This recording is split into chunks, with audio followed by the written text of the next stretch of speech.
અને હવે આગળ વાત કરીએ અન્ય સમાચારોની તો અમદાવાદના શહેર કોટડામાં ભીષણ આગ લાગવાની ઘટના સામે આવી છે।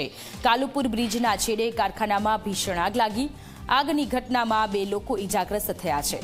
સેવ બનાવવાના કારખાનામાં આગ લાગતા અફરાતફરી મચી ગઈ। ફાયર વિભાગે આગ પર કાબુ મેળવ્યો। હાલ આગ લાગવાનું કારણ અકબંધ છે। આગની ઘટનામાં કારખાનું સંપૂર્ણ રીતે બળીને ખાખ થઈ ગયું છે। અમદાવાદના શહેર કોટડા વિસ્તારમાં આગ લાગવાની ઘટના સામે આવી છે। સેવ બનાવવાના કારખાનામાં આગ લાગતા અફરાતફરીનો માહોલ। મોડી રાતની આ ઘટના છે। 2 જેટલા લોકો ઈજાગ્રસ્ત થયા છે, જેમને સારવાર માટે હોસ્પિટલ ખસેડવામાં આવ્યા છે। ફાયર વિભાગની ટીમને જાણ કરવામાં આવતા પાણીનો મારો ચલાવી આગને કાબૂમાં લેવાના પ્રયત્ન હાથ ધરવામાં આવી રહ્યા છે। તો અમદાવાદમાં વધુ એક જગ્યાએ આગ લાગવાની ઘટના સામે આવી છે। શહેર કોટડા વિસ્તાર કાલુપુર બ્રિજના છેડે સેવ બનાવવાના કારખાનામાં ભીષણ આગ લાગી છે। જોકે કયા કારણોથી આગ લાગી તે દિશામાં વધુ તપાસ હાથ ધરવામાં આવશે।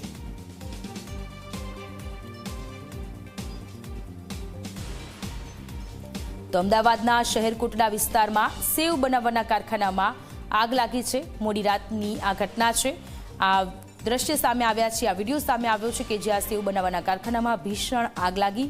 જોકે કયા કારણોથી આગ લાગી તે દિશામાં તપાસ શરૂ કરવામાં આવી છે।